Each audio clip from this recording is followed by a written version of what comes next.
ദൈവ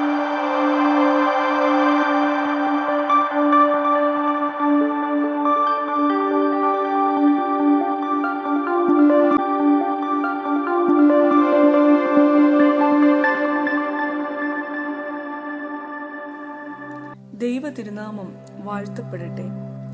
നോമ്പിന്റെ 8-ാം ദിനമായ ഇന്ന് നാം ധ്യാനിക്കുന്ന വേദഭാഗം വിശുദ്ധ മർക്കോസ് എഴുതിയ സുവിശേഷം 1-ാം അധ്യായം 40 മുതൽ 45 വരെയുള്ള വാക്യങ്ങളാണ്. ഇന്നത്തെ ചിന്താവിഷയം അവഗണിക്കപ്പെട്ടവരെ ചേർത്ത് നിർത്തുന്ന യേശു ക്രിസ്തു. Jesus Christ who holds together the neglected. വായനാ ഭാഗത്ത് പ്രതിപാദിച്ചിരിക്കുന്നത് യേശു കുഷ്ഠരോഗിയെ സൗഖ്യമാക്കുന്നു എന്നുള്ളതാണ്. യഹൂദജനം അന്നത്തെ സാമൂഹ്യ വ്യവസ്ഥയനുസരിച്ച് കുഷ്ഠരോഗികളെ അശുദ്ധരായി കണ്ട് അവർക്ക് ഭ്രഷ്ട് കൽപ്പിച്ചിരുന്നു. ബന്ധുക്കളിൽ നിന്നും മിത്രങ്ങളിൽ നിന്നും അകന്ന് ഗ്രാമത്തിന് വെളിയിൽ ദുരിതപൂർണമായ ജീവിതമാണ് അവർ നയിച്ചിരുന്നത്. രോഗമുള്ള നാളൊക്കെയും അവൻ തന്നെ തന്നെ അശുദ്ധൻ അശുദ്ധൻ എന്ന് വിളിച്ചു പറഞ്ഞുകൊണ്ടിരിക്കണം.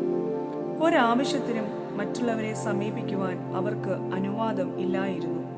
പാളയത്തിന് പുറത്ത് ആരുമായും സമ്പർക്കമില്ലാതെ തനിച്ച് പാർക്കേണ്ട ജീവിതം. ഇങ്ങനെയുള്ള സാഹചര്യം നിലനിൽക്കുമ്പോഴാണ് ഈ കുഷ്ഠരോഗി യേശുവിന്റെ അടുക്കലേക്ക് വരുന്നത്.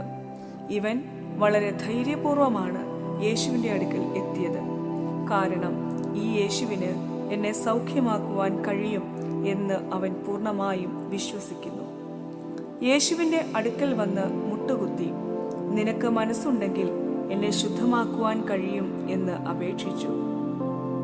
ചെറിയ ഒരു വരി പ്രാർത്ഥന, നിനക്ക് മനസ്സുണ്ടെങ്കിൽ എന്നെ ശുദ്ധമാക്കുവാൻ കഴിയും.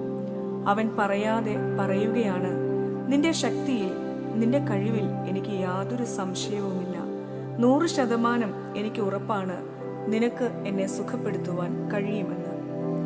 അചഞ്ചലമായ വിശ്വാസം, നല്ല ധൈര്യം, ഇവയൊക്കെ ഈ കുഷ്ഠരോഗിയിൽ നമുക്ക് കാണാം. വാക്യം 41 യേശു മനസ്സലിഞ്ഞു, കൈ നീട്ടി അവനെ തൊട്ടു, മനസ്സുണ്ട് ശുദ്ധമാക എന്നു പറഞ്ഞു. ഉടനെ കുഷ്ഠം വിട്ടുമാറി അവന് ശുദ്ധി വന്നു. യേശുവിന്റെ മനസ്സ് കരുണാർദ്രമാണ്. അലിയുന്ന മനസ്സാണ് അത്. എന്തുകൊണ്ടാണ് ഇവനെ തൊടുന്നത്? ഒരു വാക്ക് പറഞ്ഞാലും മതി അവന് സൗഖ്യം വരുവാൻ. തൊട്ട് സുഖപ്പെടുത്തിയതിന് ഒരു കാരണമുണ്ട്.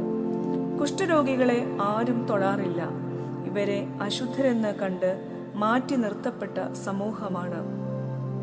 അവഗണനയുടെ അനുഭവത്തിൽ കഴിയുന്നവരാണ്. എന്നാൽ യേശു കർത്താവ് അവനെ തൊടുന്നു. യേശുവിന്റെ സ്പർശനത്താൽ അവന് സൗഖ്യം ലഭിക്കുന്നു. അവൻ സ്പർശിച്ചു. ഉടനെ കുഷ്ഠരോഗിയുടെ ജീവിതം ആകെ മാറുന്നു. അശുദ്ധിയിൽ നിന്നും ശുദ്ധമുള്ള വിശുദ്ധിയിലേക്ക് അവൻ മാറുന്നു. നമുക്ക് യേശുവിന്റെ സ്പർശനം ലഭിക്കാറുണ്ടോ? വിശുദ്ധ കുർബാനയിലൂടെ യേശുവിന്റെ സ്പർശനം അറിയുവാൻ, അവനെ തൊട്ടറിയുവാൻ നമുക്ക് സാധിക്കും. യേശുവിന്റെ തിരുശരീരവും തിരുരക്തവും നാം അനുഭവിക്കുമ്പോൾ യഥാർത്ഥത്തിൽ യേശു നമ്മെ തൊടുകയാണ്. വിശ്വാസത്തോടെ തന്നെ സമീപിച്ച കുഷ്ഠരോഗിയോട് എനിക്ക് മനസ്സുണ്ട്, നീ ശുദ്ധമാക എന്ന് പറഞ്ഞ യേശുവിന്റെ അതേ സാന്നിധ്യം ഓരോ വിശുദ്ധ കുർബാനയിലൂടെയും നമ്മിലേക്ക് ഇറങ്ങി വരുന്നു. അത് നമുക്ക് അനുഭവമാകും. കുഷ്ഠരോഗം ബാധിച്ചവർ അവഗണിക്കപ്പെട്ട സമൂഹമായിരുന്നു. എന്നാൽ അവരെയും ചേർത്ത് നിർത്തുവാൻ യേശു ക്രിസ്തുവിന് സാധിച്ചു. നമ്മുടെ സമൂഹത്തിൽ ധാരാളം ആളുകൾ പാർശ്വവൽക്കരിക്കപ്പെടുന്നു. ബലവാൻ എന്നും ഉന്നതങ്ങളിൽ ഉയരങ്ങളിൽ മാത്രം, ബലഹീനർ തള്ളപ്പെടുന്നു, ഒറ്റപ്പെടുന്നു, ഒതുക്കപ്പെട്ടവരായിട്ടാണ് നാം അവരെ കാണുന്നത്. ഇവിടെയാണ് സഭയുടെ പ്രസക്തി, ഓരോ ക്രൈസ്തവന്റെയും പ്രസക്തി.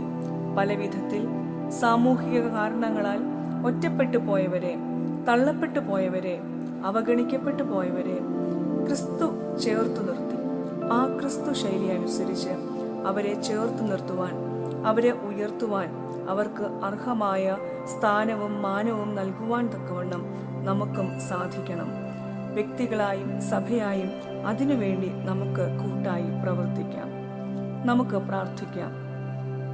ദൈവമേ, സമൂഹത്തിൽ ഒറ്റപ്പെട്ടു പോയവരെയും അവഗണിക്കപ്പെട്ടവരെയും ചേർത്ത് നിർത്തിയ ക്രിസ്തു ശൈലി ഞങ്ങളുടെ ജീവിതത്തിലും പകർത്തുവാൻ ഞങ്ങളെ സഹായിക്കണമേ. ആമേൻ.